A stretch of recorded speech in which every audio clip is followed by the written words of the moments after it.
Mr. Premalal Jayasekara, who was elected to the parliament in the last election and who is a convicted prisoner awaiting death sentence, obtained permission from court to visit parliament, and in the parliament he swore as the member of parliament, and the speaker declared that he will enjoy all the privileges of a member of parliament. This is despite of severe condemnation by the opposition. The problem in this instance is that while the swearing and the participation of this MP looks as if it was formally correct, the whole affair is morally appalling. One of the great contradictions of 1978 Constitution is that many things that are morally appalling could be allowed and made to appear as formally correct legally. This is essentially the power of the two-thirds majority in parliament, which J.R. Jayawardena enjoyed in 1978 and also the present government now. Anything, however morally appalling it is, could be done, and there is nothing that anybody seems to be able to do about it. Acts that are morally appalling are acts that offend the sensitivities of people as human beings. Acts which are condemned deeply by the people as a whole. Despite of such condemnations, people are powerless to prevent these things happening because everything seems to be formally correct. This is a primary problem that the country is facing now. Somebody in the death row or somebody who is charged of serious crimes can be pardoned without any real justification being given to the people. Many acts which are illegal in any society could be allowed to be legal, and many acts that people everywhere considered morally wrong could be done. The law and the morality, though are not one, are seriously connected.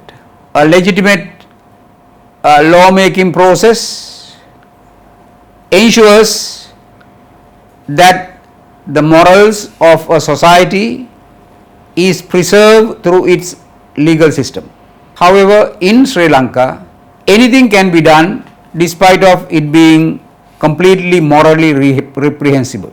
The orders to kill people after arrest, which is now called the enforced disappearances, are acts which are morally appalling according to any universal standard of morality. It offends the idea of protection that should be afforded to a person who is arrested. All the civilized nations, including Sri Lanka in the past, have in their law books laid down the principle that once a person is under arrest, he or she is under the protection of the courts. However, tens of thousands of people have been made to disappear after arrest. However morally wrong and appalling that is, this is all considered legal because, as everyone knows, all these acts were done with the approval of those who conduct these affairs. Corruption is morally wrong But corruption is the way that everything happens now. There is no moral condemnation that could play a useful role in preventing such acts. The very idea of morality is based on the assumption that when people declare some acts as morally wrong, they could stop it from happening. However, to be formally correct is all that matter, then the people themselves find it a waste of time to express their moral indignation about certain acts which they cannot approve at all.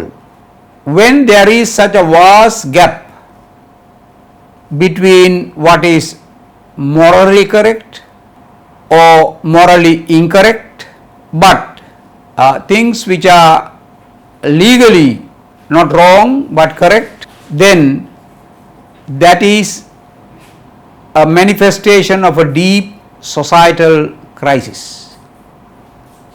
It means that those who carry out these acts which are formally correct do not enjoy the confidence and the love of the people.